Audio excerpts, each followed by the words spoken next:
Il y a quelqu'un qui aimerait... Recording is on.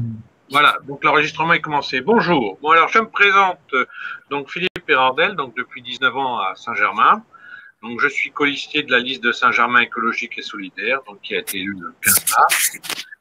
Nous avons souhaité faire du lien donc avec les Saint-Germinoises et les Saint-Germinois, donc avec des conférences débats d'une à peu près 60 minutes environ, 30 minutes de conférences et d'échanges. Donc on en est au troisième thème. On a fait la gare et le pré des Anglais, et là on va faire le Vieux-Bourg et le village et surtout son évolution en termes de surface, d'habitat, aussi en conséquence les conséquences sur l'agriculture. Voilà ce que je vous propose. Alors, pour commencer, déjà, dans l'histoire de Saint-Germain, où est-ce que, alors je vais vous donner un indice, à quelle ère on peut remonter pour supposer qu'il y avait des êtres humains ou autres à Saint-Germain. Est-ce que vous avez une petite idée? Vous allez vous couper vos micros, donc vous n'allez pas pouvoir me répondre, donc je vais faire les réponses à votre place. Et bien en fait, on a des vestiges. Alors, pas forcément de l'activité humaine, mais on peut supposer qu'il y avait des êtres humains à ce moment-là. En fait, c'est quand on a fait l'agrandissement de la gare en 1951, on a retrouvé d'importants fragments de défense de mammouth, de mammouth à Saint-Germain, donc à la gare, c'est pas si loin, et surtout une dent qui, à l'époque, était dans le petit musée scolaire de Saint-Germain. C'est pas si c'est toujours le cas, mais voilà, c'était une preuve de l'existence des mammouths à Saint-Germain. Mammouth plus quand même la Saône, ou ce qui devait ressembler à la Saône proche. On peut supposer, et puis aussi avec quelques reliefs, on peut supposer que les hommes étaient également là. Voilà. Donc ça, c'est vraiment l'histoire, mais quand même avec des fragments de défense de mammouth qui indiquent qu'il y avait des animaux à cette époque-là. Certains parlent aussi de plus tard, beaucoup plus tard, au niveau de la tour de camp romain. On en parlera lors de la conférence sur la tour, donc la prochaine. Mais c'est surtout ce qui est plus loin sur la présence humaine. C'est pas forcément à Saint-Germain, mais c'est pas loin. C'est l'aqueduc qui passe par au-dessus de Paul-les-Mieux et aussi d'Albini. Donc en fait, pour l'histoire, ce qu'il faut savoir, c'est que vers l'an 19 avant Jésus-Christ, donc plus de 2000 ans, on avait un dénommé Agrippa, c'est dans le contexte, donc qui en fait avait rénové tous les aqueducs de Rome. Et après avoir fait ça, il est venu en Gaule et il est venu surtout à Lyon, donc Lugdunum. Et c'est lui qui a participé et a transformé donc Lyon et toutes ses alentours en centre stratégique et administratif.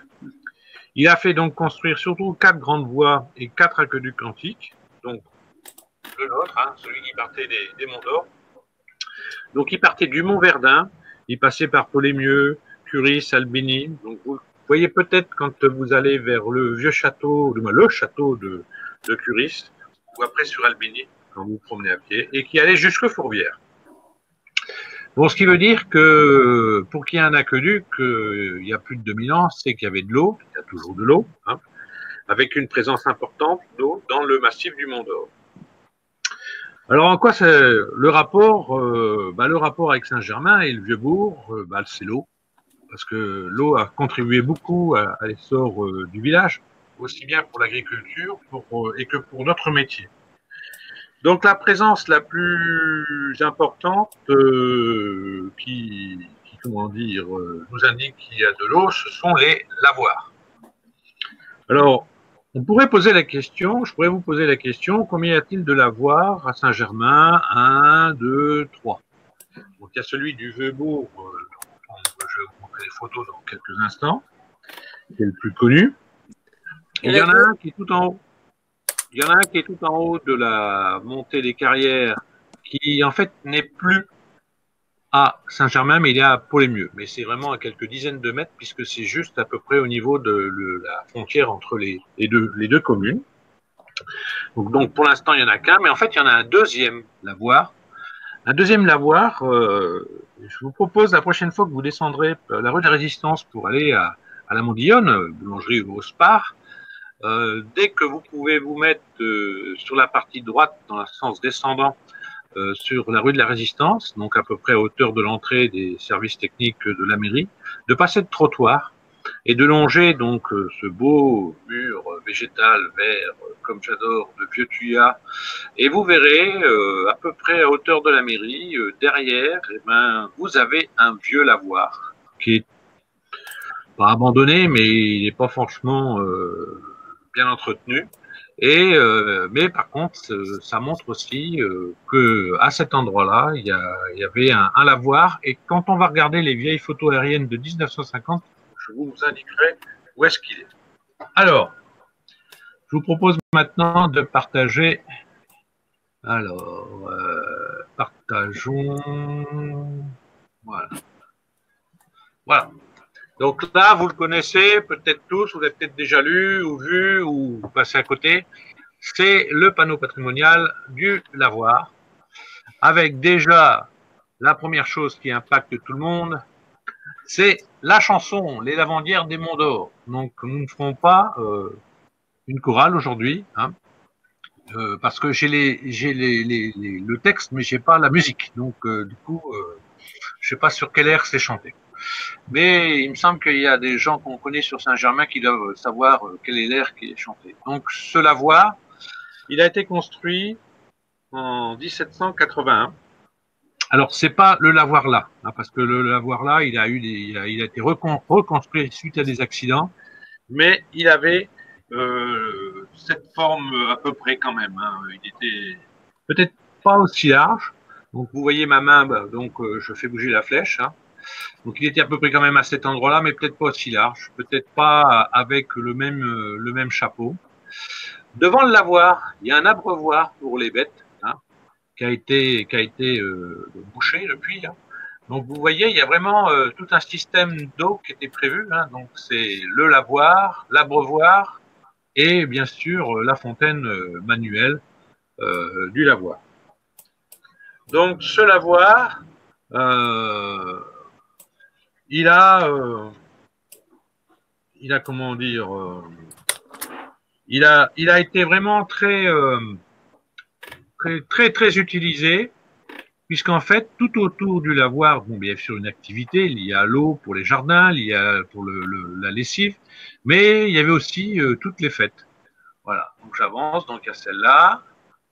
Voilà, je vais vous l'agrandir un petit peu. Hop, pato. Voilà. Donc toutes les fêtes du village. Donc il y a du monde, hein. Bon, après, à l'époque, hein, le village, il était quand même... il y avait peut-être 1500 habitants. Non, il y avait, à cette époque-là, il y avait 1500 habitants. Après, j'en ai d'autres. Faut que je revienne. Voilà. Bon, j'ai progressé hein, depuis les deux autres hein, pour vous faire de l'affichage. Hein. Voilà, donc là, celle-là. Alors, le nom de la danse, je ne me rappelle plus comment c'est. C'est pas une farandole. Il y a un autre nom. Ça me reviendra pour expliquer. C'est pas des fêtes de musette, mais je sais plus comment c'est. Il y a un terme générique spécifique à Saint-Germain, mais je l'ai oublié. Voilà. Après, il y a un autre. Voilà, ça c'est plus vieux là. Ça c'est. Alors là, je pense qu'à l'époque là, on était 1000 habitants. Hein. Je pense que c'est même avant l'arrivée des cheminots. Donc toute l'activité, c'est une phase d'ailleurs qui est de mémoire écrite sur le panneau patrimonial du lavoir. C'était le lieu de rencontre et d'échange, et on disait que le lavoir, c'était l'âme du village. Alors, toc. Et là, maintenant, je fais encore une. Alors là, un petit peu sans décor. Et pareil, et là, on voit bien là l'abreuvoir pour les bêtes. Vous voyez, il y a encore des routes à moitié à terre, à moitié avec des pavés. Donc ça, c'est vraiment avant les années 1950. Toc. Voilà. Alors, voilà. Je vais arrêter le partage. Parce que ça... Alors donc, après ce lavoir, donc si on part du haut de Saint-Germain, donc le premier lavoir qui est sur la commune de Pau-les-Mieux, essentiellement pour les bêtes et puis pour l'agriculture, celui on vient de citer, et après on descend l'eau, donc l'eau descend toujours, et elle allait un peu plus loin au niveau de la place Julie Ampère. Alors, la place Julie Ampère, pour tout le monde. Toc. Alors, je vais partager. Voilà.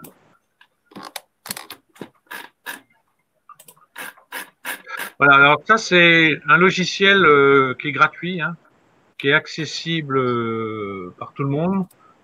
C'est sur l'IGN et ça va permettre de comparer des cartes graphiques, donc l'actuelle sur votre gauche et celle de 1950 sur la droite. Hein. Donc déjà on peut voir un peu en dézoomant, vous voyez toute la partie lotissement, les deux lotissements, Autan, la Barrelière, Autan et puis la Poste n'existait pas. Hein. À cet endroit-là, le lotissement des manoirs n'existait pas, donc on voit vraiment, on voit que tout le chemin de maintenu, à part la cité des cheminots, tout était vide. Et puis bien sûr la Mondillonne qui était vide. Donc pour revenir, pour que tout le monde situe bien, voilà, la rue du Lavoir, c'est celle-là. On passe la rue du 8 mai, mais qui est par les anciens est souvent appelée le RD16. Hein. Encore dans les conversations, les gens parlent plus du RD16 parce que en fait, ça couvre la route départementale alors la 16A, parce qu'il y a l'autre d'en bas aussi. Voilà. Et donc la place Julie Ampère, elle se situe là. Voilà. Donc le mieux, c'est qu'on va aller la voir en photo aérienne. Et puis, je vais vous mettre une vieille photo. Alors, il faut peut-être le temps que ça se rafraîchisse. Il faut que je dézoome. Voilà. Non, il faut que je dézoome parce que la photo aérienne de 50, elle n'est pas terrible. Donc, voilà la place. Elle est à cet endroit-là. Donc, la place Julie Ampère, c'est pas que Julie Ampère, c'est aussi la place de la bascule. Alors, ce qu'il faut savoir, c'est que donc dans son circuit, l'eau aujourd'hui, vous la connaissez descendant de la montée des carrières, arrivant la voir ici, et après à gauche, elle passe là pour rejoindre le PMU. Hein. Elle est encore visible, et après, elle est enterrée pour descendre la rue de la Résistance. Ce qu'il faut savoir, c'est qu'il y avait tout un système de bifurcation de l'eau. Et l'eau aussi descendait du lavoir pour aller vers la plage de la bascule parce que à cet endroit-là, il y avait un grand réservoir d'eau du Châtelain hein, et de l'eau qui servait en fait pour faire des lâchers pour un peu plus bas les moulins. En fait, il y avait des moulins qui faisaient chuter l'eau et qui entraînaient soit des roues pour écraser les graines ou soit pour faire d'autres choses. Donc mais la place de la bascule, elle était là. Elle était située, alors parce qu'en fait, ça, on était sur l'axe principal, hein, à l'époque, hein, on était sur l'axe principal de Saint-Germain. Je vais vous remettre plutôt une carte. Voilà. J'attends que ça soit... Voilà. Donc là, on voit bien que la RD16, c'était... Ouais, la RD16, elle était comme ça, là. Voilà. Alors, la place de la bascule. Alors, son premier nom, c'est le place de la bascule. Et bien parce qu'à l'époque, il y avait une bascule située pas loin de là où il y a encore les WC. Et elle servait à peser toutes les remorques. Alors, certainement pour l'agriculture. Je pense aussi pour les carriers. Je pense qu'aussi ils pesaient leurs charrettes avec les pierres, hein, puisque les charrettes descendaient vers la Saône pour aller être chargées sur des bateaux. Hein. Donc je pense qu'elles servaient à ça. Et puis à un moment donné, bah, bien sûr, l'exploitation a été différente et il n'y a plus besoin d'avoir cette bascule. Le système est resté longtemps, puis après il a été démonté et enlevé. Voilà. Le nom de cette... donc le double nom, la bascule et tout. Alors je vais retourner. Le nom, je vous propose, c'est de voir aussi également... alors où est-ce qu'il faut que j'aille là?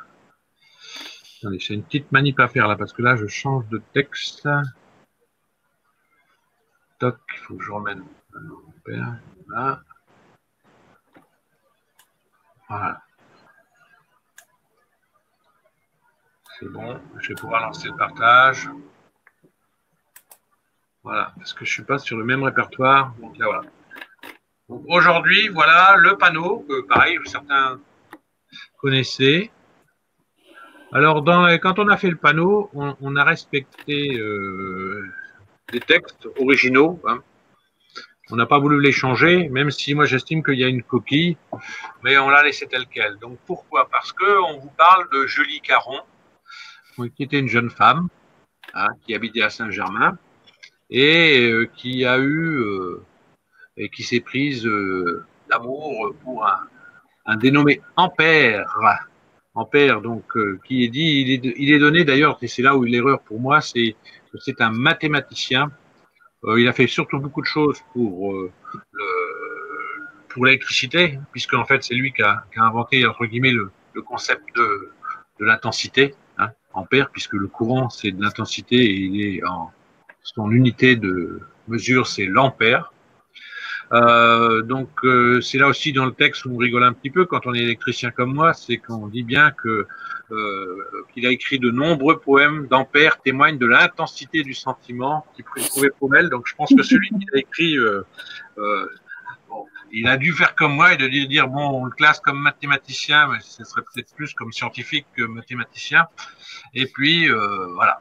Voilà. Donc en fait ils se sont. Alors où est-ce qu'ils se rencontraient ces jeunes? Eh ben en fait elle montait donc à Pont-les-Mieux. D'ailleurs, dans la petite histoire, elle faisait quand même plus de kilomètres que lui pour se rencontrer. Ben, quoi qu'il habitait quand même assez loin. Lui, il habitait tout en haut de Pont-les-Mieux, où il y a aujourd'hui le musée Ampère. Hein, puisqu'en fait, le musée Ampère, c'est sa demeure, c'est donc la demeure de ses parents qui a été rénovée et donc entretenue par la commune de Pont-les-Mieux et qui le prête gracieusement à une association qui gère le musée d'Ampère. D'ailleurs, je vous conseille la visite, hein, même avec des enfants, parce qu'il y a des trucs assez intéressants. Et donc, il partait de là, et ben, il fallait qu'il se retrouve à un endroit assez respectif des deux. Et en fait, il se retrouvait, quand vous allez à la Croix-Rampeau, juste avant la Croix-Rampeau, vous avez un moulin. Et en fait, l'histoire dit qu'il se retrouvait à cet endroit-là. Voilà. Bon, bien sûr, quand ils se sont connus en 96, il n'en était pas encore à avoir trouvé le concept de l'intensité, hein, à l'avoir défini et classé. Donc, il a fallu attendre un petit peu, voilà, 3 ans pour que, comment dire, ils puissent se marier. Elle est morte rapidement, hein, puisque vous voyez, elle est morte en 1803. Hein, donc, en fait, ils ont été pas longtemps mariés 4 ans. Hein, voilà. Alors, voilà pour un peu cette place. Hein, donc, là aussi, vous voyez, bon, on a parlé un peu de l'histoire précédemment dans les autres conférences de l'histoire sur Saint-Germain, mais on a aussi au niveau des contemporains des gens importants qui ont séjourné dans ce point-là. Donc, on a aussi des correspondances. Je vais essayer de vous les agrandir. Mais c'est pas très visible. Donc, moi, je vous conseille, c'est d'aller plutôt voir le panneau. Ça sera mieux. J'ai aussi quelques petites photos. Ah ben non, j'étais sur la bonne. Donc, je reviens. Excusez-moi. Voilà. Voilà. J'ai des photos. Voilà, donc vous voyez, c'était là. Là, il y a les WC. C'était là où la bascule était. Hein, donc tout le système a été démonté. D'ailleurs, les WC au départ n'étaient pas comme ça. Hein, ils ont été renouvelés depuis. Un peu comme la gare, je ne sais pas si vous vous rappelez, au tout début de la construction de la gare, dans les conseils municipaux, on voyait des gens qui râlaient parce que pour eux, ça leur fait, c'était pas très favorable pour la gare, puis après ils deviennent favorables. Et ben là, c'est pareil pour l'installation des WC sur la bascule, ça s'était pas si bien passé. Il y a souvent la contestation à Saint-Germain, et puis vous verrez quand on parlera de la mairie. Bah là aussi, il y a aussi des fois un petit peu de contestation. Donc voilà cette place. Donc la fontaine, donc non potable. Bon, maintenant c'est le cas. Avant c'était potable. Tout le système là. Voilà. Voilà. Donc après, quand on arrive là, déjà pour l'histoire, c'est pourquoi on a créé cette place là. Eh bien parce que il y a un avion qui va passer. Voilà. On est survolé souvent par les militaires. Alors, où est-ce que c'est?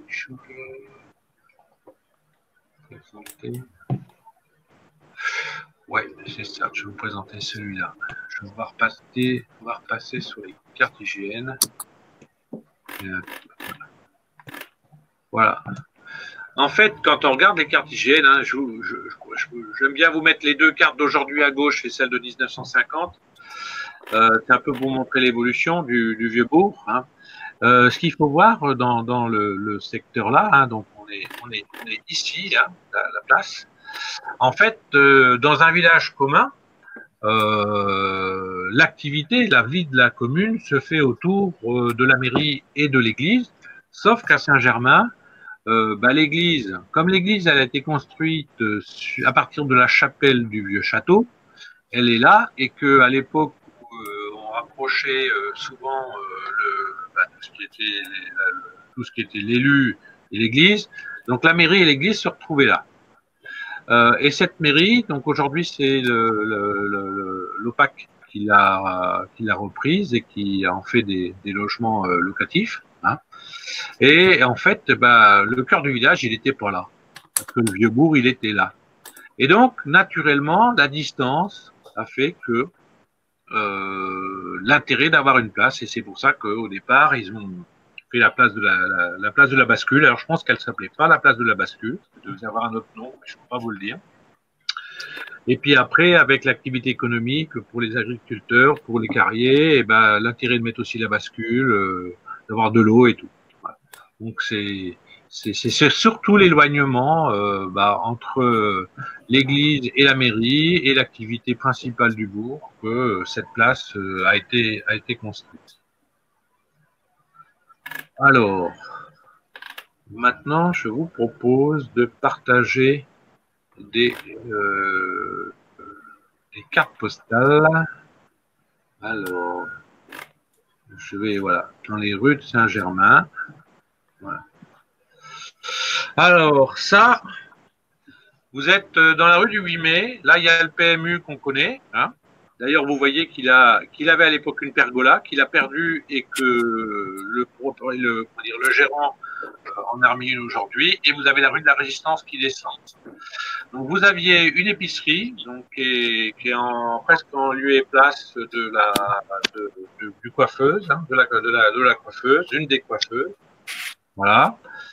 On descend. Quand on descend, donc ça c'est notre vision. Ah oui, ça c'est pareil. Là, vous voyez, l'arbre il est tout petit, l'arbre il est un petit peu plus grand. Donc c'est pour vous dire que les photos datent quand même. Voilà, donc toujours de la rue du 8 mai. Ça c'est Port-Maçon. C'est une photo de Port-Maçon qui est tout en bas. C'est les fours à chaud. Hein.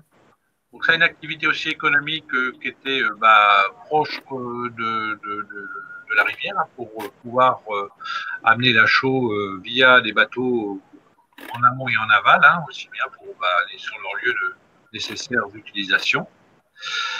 Alors là, ça c'est, on est dans la rue, on est vers le lavoir. Hein.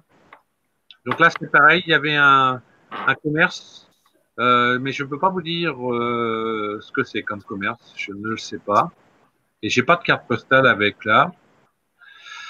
Alors là, celle-là, c'est le quartier de la Balme, mais là, j'ai des doutes. J'ai des doutes pour dire où est-ce qu'elle est. Je sais pas s'il y a quelqu'un qui sait dans quel sens on est. Parce que ça, s'il y a quelqu'un qui sait, qui reconnaît où est-ce que c'est exactement avec les noms des rues d'aujourd'hui. Je... On passe de la balle, mais à droite. Oh, ah non. Il y a quelqu'un qui voit à peu près où on est là, parce que là, celle-là, il va falloir que j'aille voir parce que je pense que les façades ont bien changé. Le pisé a été recouvert de crépi, donc bon. J'ai l'impression qu'au fond, c'est quand même Chanvieux. Je ne sais pas si vous êtes d'accord avec moi. Donc peut-être que le lavoir est au fond. Il faudra, voilà, faudra que je me déplace. Après, j'en ai une autre. Alors celle-là, ouais. Alors ça, c'est où habite Jean-Michel Binet. Je ne sais pas s'il nous a depuis. Donc là, on est vers l'église. Ouais. Et donc, il faut savoir que Jean-Michel, avant sa maison, hein, c'était donc une tôlerie. Donc là, c'est pareil. Donc tout cet endroit-là, là où il y a la maison, c'est où il y avait le réservoir à eau. C'était à cet endroit-là et la maison a été construite, bien sûr, après la destruction du réservoir à eau. Ah, alors celle-là, c'est pas mal. Donc celle-là, c'est quand vous êtes à peu près, on doit être à peu près à hauteur du Croquentin. Donc on remonte la rue du 8 mai vers chez Lucia qui habite au fond. Et là, la grande maison, en fait, c'était la poste de Saint-Germain. Hein. D'ailleurs, la rue du 8 mai s'appelait la Grande Rue, hein, et la poste, voilà. Donc la poste aujourd'hui, c'est une maison bourgeoise et c'était poste et télégraphe. Donc là, il n'y a pas beaucoup de gens qui savaient que dans la rue du 8 mai, aujourd'hui, il y avait la poste à cet endroit-là. Mais Philippe, la photo que tu as montrée avant, c'était pas justement la rue du 8 mai, en l'occurrence, avec la grande maison qui est au fond après les Hautanes, là? Non, je pense pas que ce soit celle-là. D'accord. Non, je pense pas que ce soit celle-là parce que on verra d'autres photos. Je sais pas si j'ai sur les photos là, on regardera, mais non, elle n'est pas faite comme ça. Elle est en U. D'accord. Là. Ok. Alors après donc on remonte donc la rue du 8 mai. Alors là voilà, là c'est la place Julien Ampère, hein, donc une autre vue. Donc la végétation, vous voyez les arbres comme ils sont petits, hein, comme ils sont gros maintenant. Donc là c'est une vue du dessus. Donc là on est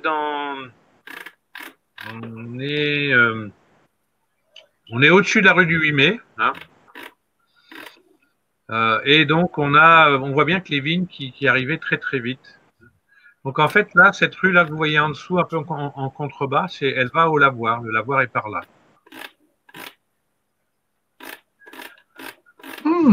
Une autre vue de Saint-Germain.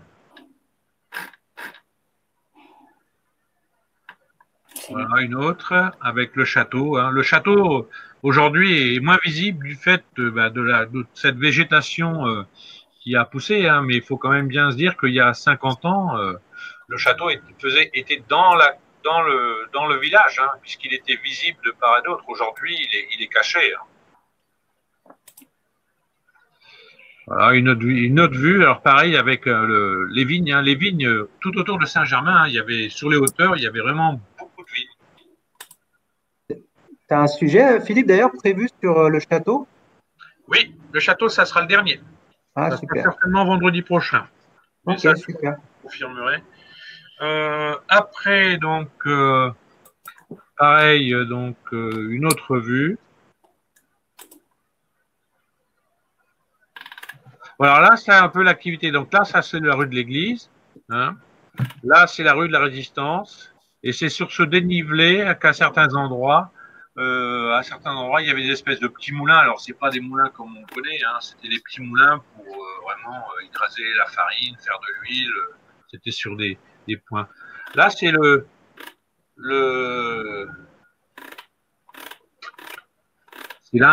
c'est la Balmette, celle-là. Il y a l'impasse. Non. Balmette, c'est en face. Ouais, la Balmette, c'est en face. Voilà, celle-là, c'est à peu près pareil. Celle-là, c'est... Alors, une autre vue. Voilà, ça est plus joli.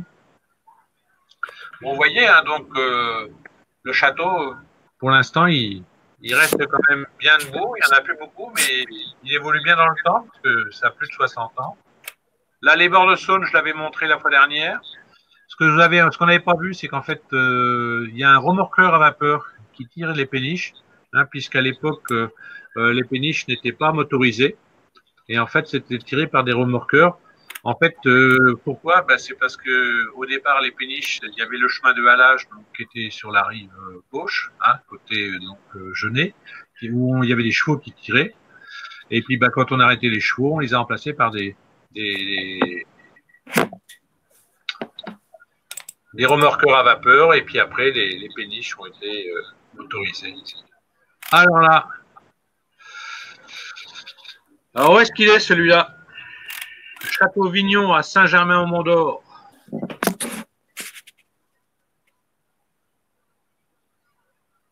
Ah, j'ai dû mettre à contribution Christian Boussegui. Je ne sais pas si Christian nous a rejoint. Parce qu'en fait, j'étais perdu.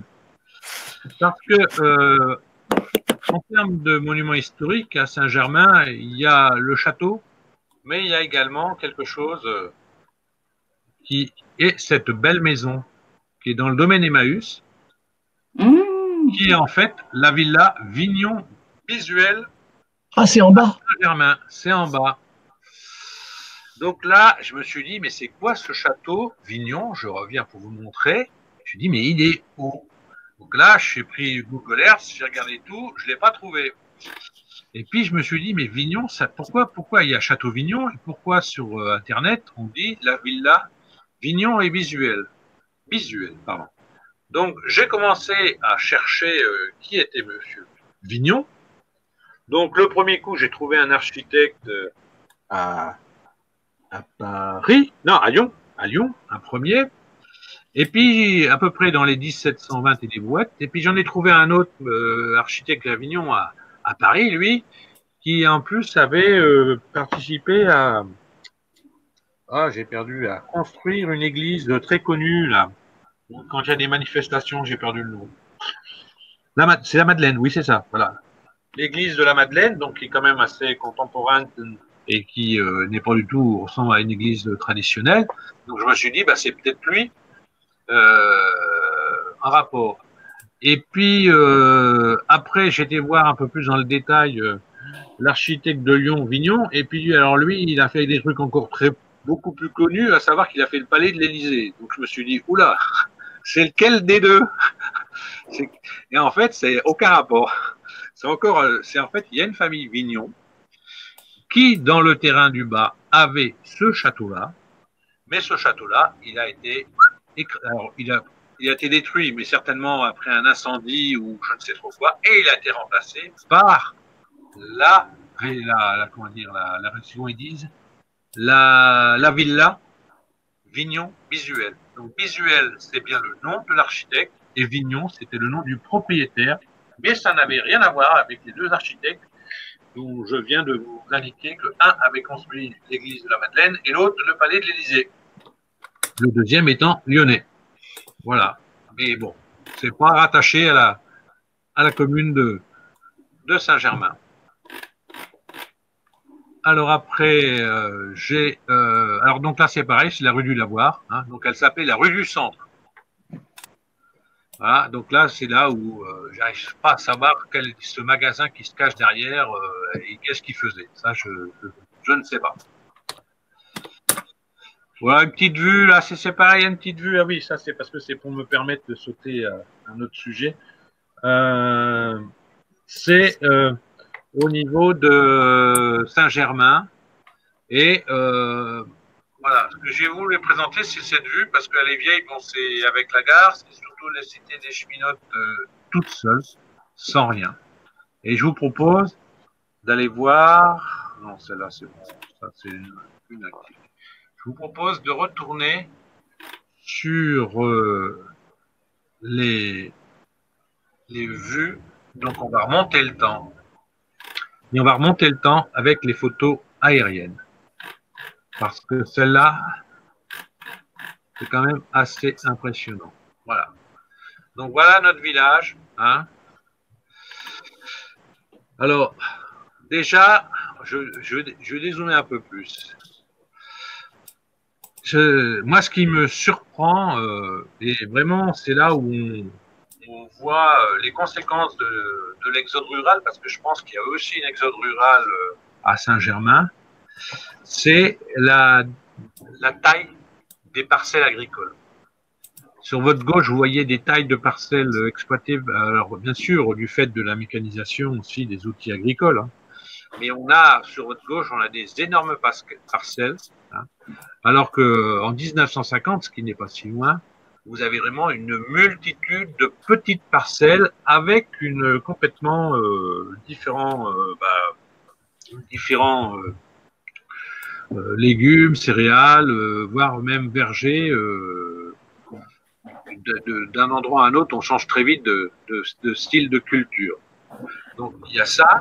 Et puis il y a autre chose, je ne sais pas si vous vous rendez compte, c'est l'augmentation de la superficie du massif boisé à Saint-Germain. Il y a quelqu'un qui a laissé son micro et qui parle. Voilà. Donc l'augmentation, merci, du massif forestier, il est quand même assez conséquent et pas au détriment et pas à cause de l'urbanisation, hein. Donc ça indique bien, hein, vous voyez, hein, ça indique bien que quelque part le nombre d'agriculteurs à Saint-Germain a diminué. Voilà. Donc ça c'est une conséquence vraiment importante. Et au passage, ça a fait disparaître plein de petits chemins. Je vais prendre un exemple. Voilà. Donc, pour tout le monde. Voilà, en fait, moi j'habite là, donc Sylvain et Jean-Marc sont pas loin.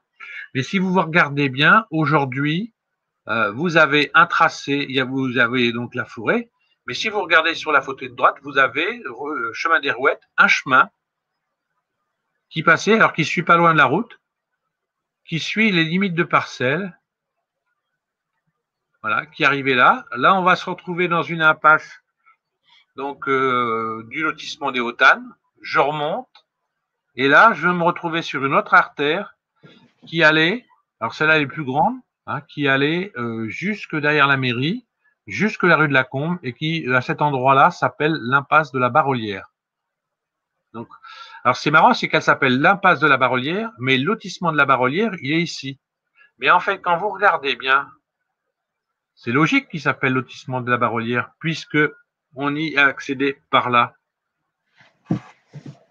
Voilà, donc c'est assez, voilà, donc là vous voyez déjà, là en fait aujourd'hui il n'y a qu'une seule parcelle qui est exploitée.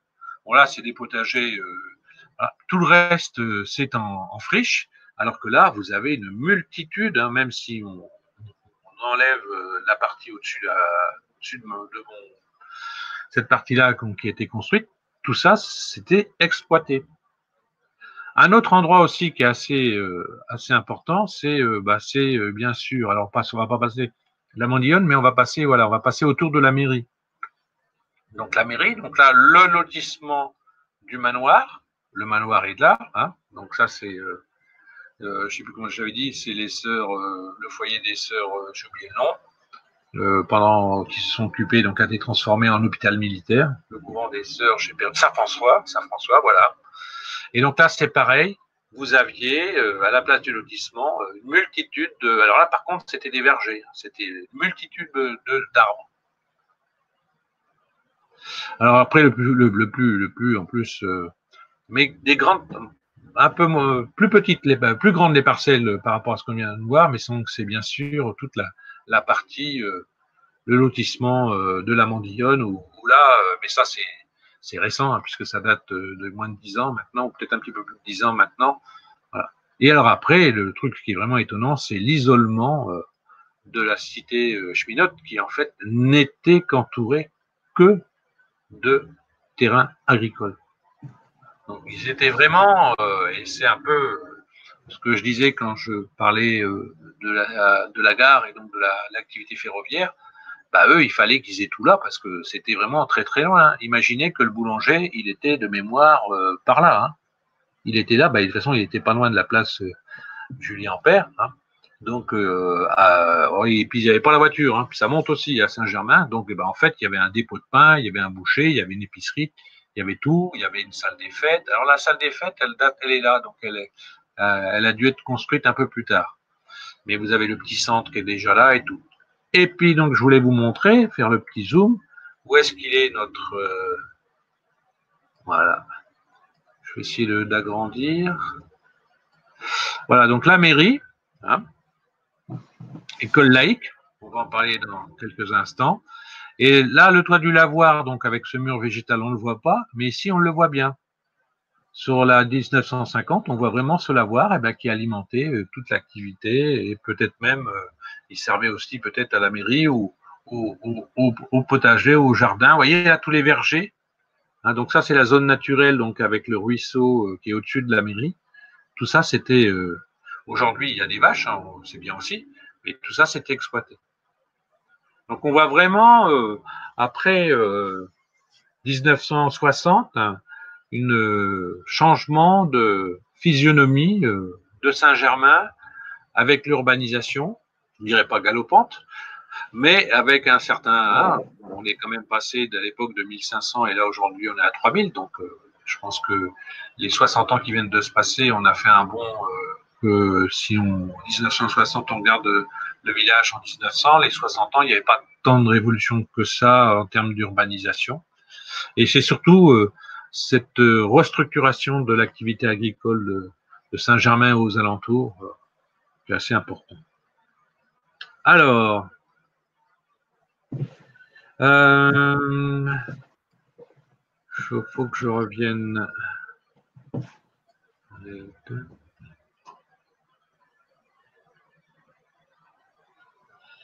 Alors, on a dans l'activité de Saint-Germain, on a parlé carrière, on a parlé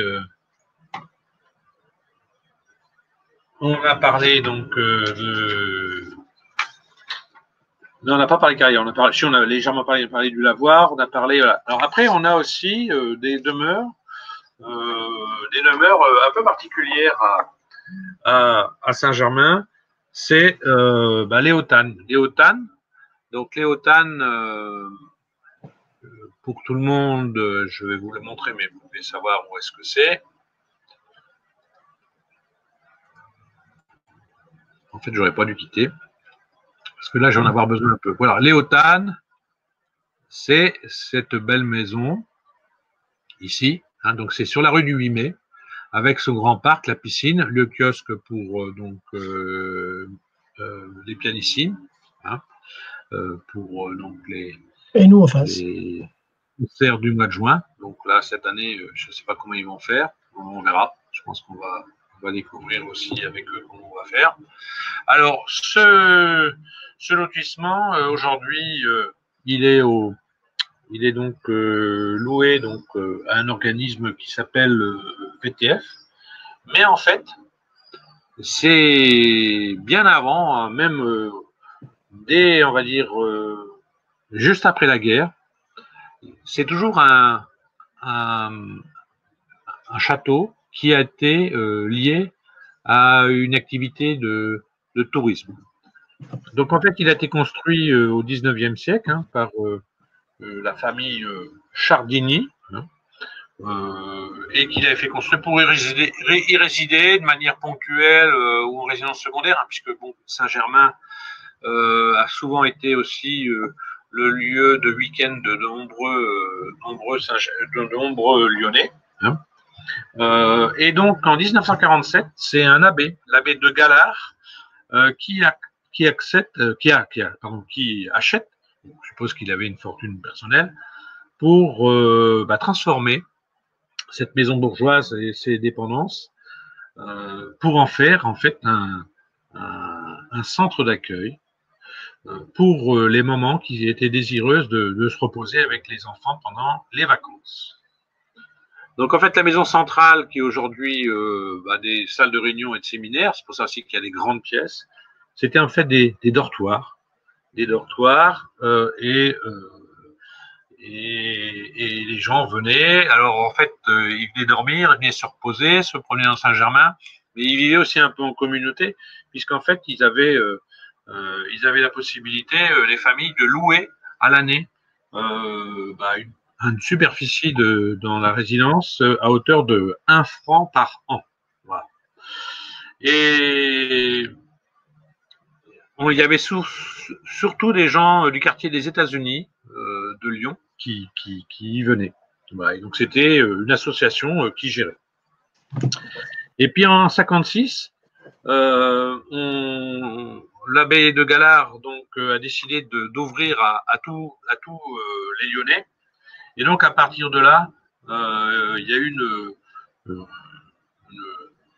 convention qui a été signée entre la fédération, donc qui s'appelait LVT, Loisirs Vacances Tourisme, hein, et en 1958, le journal officiel entérine donc cette association et elle l'appelle Foyer communautaire de vacances.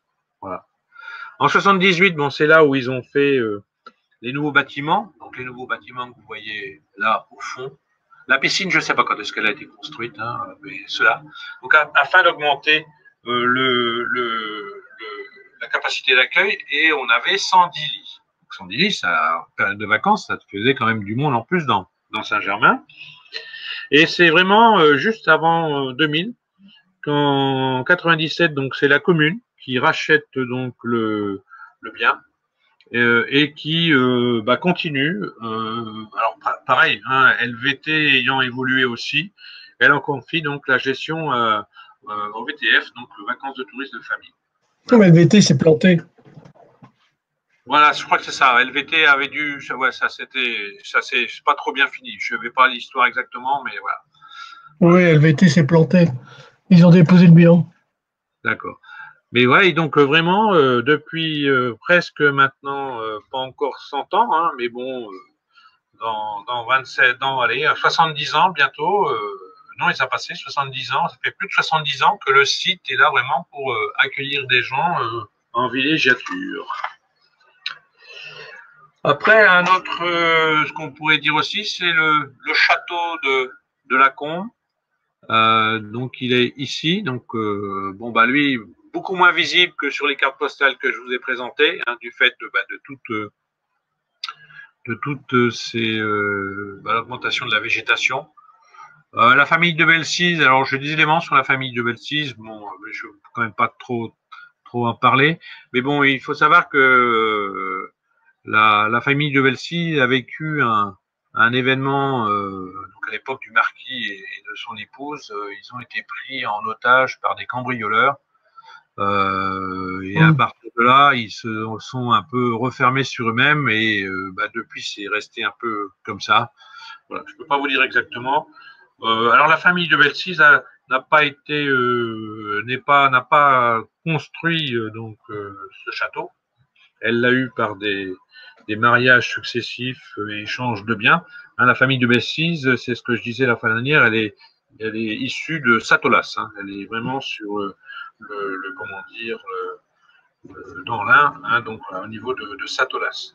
En fait, ce château, il appartenait à la famille l'Aube-Rivière de Quinsonnas, qui d'ailleurs, c'était lui, donc qui était propriétaire de ce réservoir d'eau qui était pas loin de la place, qui était à côté de la place Julie-Ampère et qui permettait de faire des lâchers d'eau pour les différents moulins. Mais c'est un château qui date quand même de 1604, mais pas dans sa structure où il est. Il a subi au fur et à mesure du nombre de propriétaires, il a vraiment évolué un peu au château. Moi, je dirais c'est dommage, mais il ressemble, je trouve, à un château de Walt Disney. Mais bon, on le voit pas bien. J'ai peut-être... ah oui, si, je crois que je vais vous les montrer. Je dois avoir 2 photos qui traînent. Alors, par contre, il faut que j'aille les préparer avant. Voilà. Ça va un peu mieux dans la gestion de la souris par rapport aux autres fois. Voilà. Alors, je vais vous les partager. J'ai 3 cartes postales de mémoire. Ah, où est-ce qu'il est? Je ne le vois pas. Ah, il est là. Voilà. Donc, j'ai celui-là. Alors, je vais changer. Est-ce que vous l'avez, ça s'est rafraîchi l'image ou pas? Oui. Donc là, c'est notre vue. Hein. Vous voyez l'image avec tous les gens, les serviteurs devant l'entrée? Oui. Voilà. Là, j'ai fait une combine, j'étais pas sûr que ça marche. Et puis... Non, moi, je vois pas les gens là. Ah, tu vois pas les gens, alors oui. Alors, attends, je vais aller rechercher. Ça marche pas tout le temps à tous les coups. Vous les voyez là? Ouais. Géraldine, tu les vois? Donc, il y a celle-là. Pourquoi il s'appelle le château de Quinsonas, là? Voilà, c'est Oui, ça. c'est bon. Oui, c'est bon, Philippe, je les voyais. Voilà. Et donc, château de Quinsonas ou château de la Combe. Alors, faut que j'aille. J'en ai une troisième. Voilà, donc je vais vous la montrer. Celle-là, elle est prise en automne. Alors, l'intérêt, c'est que vous avez moins de végétation. Vous voyez, en fait, hein, quand vous regardez, là, les deux côtés sont à peu près identiques, mais quand on regarde l'entrée où il y avait les gens, c'était complètement un style complètement différent. C'est presque un château qui a, je dirais presque 4 facettes complètement différentes, et on voit bien qu'elles ont été aménagées au gré des gens. Après, j'en ai une autre, plus contemporaine, donc je vais vous aller la chercher. Alors là, elle est pas terrible en termes de rendu, parce que je n'avais pas un beau téléphone, mais pareil, c'est un jour où il coupait du bois, donc voilà. On voit un peu vraiment justement ces faces complètement différentes avec ces petites tours, ces grandes cheminées, la tour centrale. Voilà. Alors voilà pour le. Donc vous voyez quand même de nombreuses grandes résidences. Hein, alors la résidence typique de Saint-Germain, hein, c'est ce qu'on appelle un R+2, hein, donc un bloc carré, donc avec un rez-de-chaussée, 2 étages et un mur à 4 pans. Donc ça, c'est vraiment le grand classique. Et puis après, on a quelques éléments, et qui d'ailleurs, je ne vous montre pas des photos de Chanvieux, mais c'est vraiment sous forme-là. Et c'est une grande maison bourgeoise qu'on a un peu à droite. Et donc, les spécificités, c'est la villa visuelle, le château de la Combe, Quinsonas, les Hautanes, voilà. Après, il y avait aussi une activité industrielle. Donc, on parle souvent aujourd'hui de timonier, hein, sur Saint-Germain, donc qui au départ était sur des machines à coudre et maintenant est plus sur des chaînes de production pour l'alimentaire. Mais on avait également, alors je vais essayer. C'est pas vieux, timonier. Non, c'est pas vieux. Vous avez également ce qu'on appelait l'entreprise Groom. Alors, ouais. L'entreprise Groom, c'est une fermeture. Ça s'appelait la fermeture Groom. Hein. Donc, c'était vraiment un système moderne de fermeture, hein, qui date vraiment après la première guerre. Hein. Donc, fermeture qu'on retrouve même aux États-Unis. Hein. Donc, c'est vraiment. Oui, les gros. C'est ce qu'on appelle ferme-porte, en fin de compte. Voilà, ferme-porte. C'est la marque Groom, effectivement, ouais, qui devait exporter pas mal loin quand même. Parce que... Oui. Ah oui, ils allaient même aux États-Unis. Hein. Et donc, ils étaient. Alors, là, vous allez m'aider, peut-être. Mais au départ, ils étaient impasse Grand. Vous savez où est-ce qu'elle est, cette impasse Grand? Derrière la mairie? Derrière la vieille mairie? Non. Ah. Impasse Grand. C'est pas vers le PMU, là? Alors, voilà. Ça serait donc. Ah oui, c'est ça, ouais. C'est celle-là, ça doit être par là, l'impasse. Oui, je crois. Voilà. D'accord. Ouais. Là où le ruisseau est encore en aérien et c'est sous le parc. Là où il y a les villas maintenant. Oui, c'est ça. Là où il y a les villas, il y avait le portail, là. D'accord. Ok. Et ben donc l'entreprise, elle était installée là. Donc c'est un technicien lyonnais, donc Jean Lioger, hein, qui propose à Monsieur Rago donc un nouveau système, voilà. Et donc avec un associé, Monsieur Bailly, ils fondent une société. Et c'est pour ça que l'entreprise s'appelait Liob, L-I-O-B, donc Lioger et B Bailly. Et en fait, rapidement, la forge, hein, parce que c'était une petite forge, elle a plus de place, et donc il déménage rue de la Résistance. Alors, il déménage rue de la Résistance, mais en fait, ils viennent s'installer dans cette maison-là. Mais cette maison-là, c'est surtout ici.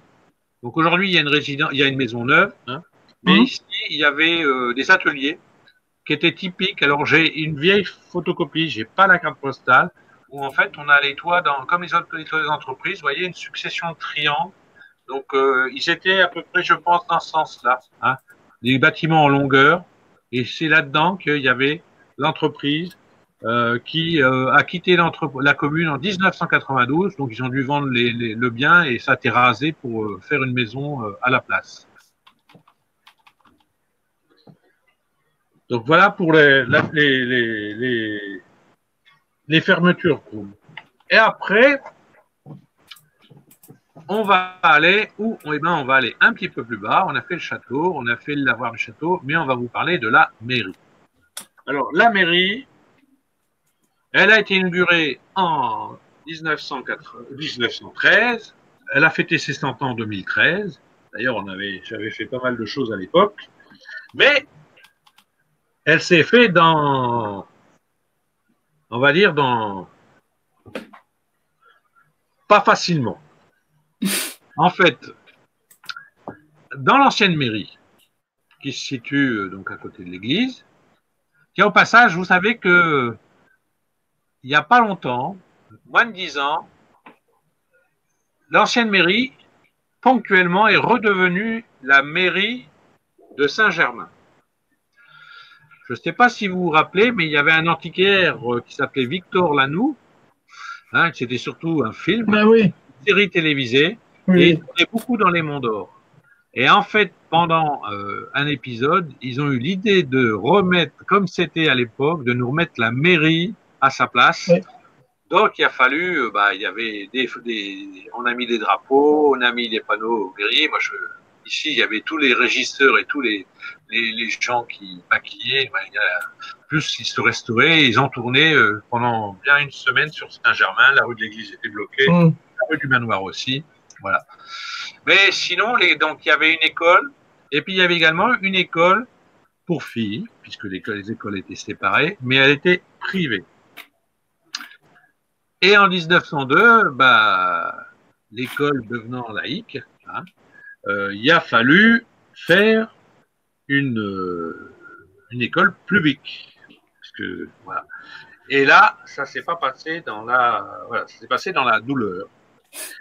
Donc, le préfet, en 1902, indique au conseil municipal qu'il faut faire cette école laïque, à minima de filles, hein, puisqu'il fallait supprimer l'école privée. Le conseil municipal refuse. Il redemande à nouveau. Donc, de mémoire, ça doit être jusqu'en 1903, il refuse. Hein, donc, ça a duré plus d'1 an. Et là, en 1903, ils lui font une réponse qu'a pas dû apprécier le préfet de l'époque en disant « On vous donne une réponse en 1905, dans 18 mois, quand on aurait réfléchi. » Donc là, je pense que le préfet, ça faisait déjà 12 mois qu'il réfléchissait, il a dû dire « Ils me prennent pour des… » voilà. Donc, en final, de mémoire, le conseil municipal a dû démissionner parce qu'ils n'étaient pas d'accord, et donc il y a dû avoir un nouveau conseil municipal. Et à partir de 1910, là où on a acheté le terrain, donc forcément il fallait se rapprocher aussi un peu de rien du tout, parce que j'allais dire des bêtises, la cité des cheminots n'existait pas en 1910. Voilà. Donc simplement je pense que c'était par rapport à la taille et peut-être la proximité du château. peut-être aussi les réflexions de l'époque, comment allait évoluer l'urbanisation, même si je suis pas sûr qu'ils y réfléchissaient beaucoup. Mais en tout cas, c'est le terrain là qui, comment dire, a été proposé. Un terrain qui appartenait à la famille Dalmas. Voilà. Mais il faut quand même savoir que en 1909, juste avant le début des travaux, il y avait encore une certaine pression, puisque il y a eu 7 voix pour et 4 contre. Donc, vous voyez, sur les 11, c'était pas un oui massif. Bon, en plus, il y a eu des problèmes d'endettement, parce que il a fallu faire un emprunt. En plus, déjà à l'époque, l'État ou le préfet leur avait dit qu'il leur donnerait une certaine subvention, et puis quand la dite subvention est arrivée, elle n'était pas à hauteur de ce qu'ils espéraient. Donc un grand classique pour ceux qui connaissent un peu des fois le fonctionnement de l'État, il y a dû avoir un choix qui a été fait sur autre chose. Voilà. Toujours est-il que 1910, achat du terrain, 1913, inauguration. Alors là, inauguration avec le bon monde, hein. Le plus connu étant Édouard Herriot, qui était venu, pour nous, lyonnais. Après, il y en avait d'autres. Ça, c'est pareil. Ah, si, je peux peut-être vous le dire. J'ai peut-être un papier qui dit... Alors, ah oui, si, parce que c'est assez marrant. Voilà, il s'appelait Monsieur Antoine Gérard, le maire, donc le 12 octobre 1913, à midi. Donc, on avait le préfet qui était là, on avait le docteur Cazeneuve, qui était le président du conseil général et sénateur du Rhône, donc Édouard Herriot, maire de Lyon, et puis après, un certain nombre de personnes, et bien sûr, l'architecte, monsieur Blachier, qui était, voilà. Et d'ailleurs, l'adjoint au maire de l'époque, c'était quelqu'un qu'on connaît bien, puisqu'on a une rue qui porte son nom, c'est monsieur Jean-Louis Renardon, qui, de mémoire, a été maire aussi après. Et qui a laissé plus connu dans la commune que monsieur Antoine Gérard, puisqu'on n'a pas de place ou de nom de rue à son nom. Allez, j'ai presque fini. Simplement, voilà, revenir un peu sur ces photos aériennes qui montrent vraiment l'évolution de notre... Vincent, tu peux couper, s'il te plaît, là, l'enregistrement. Merci.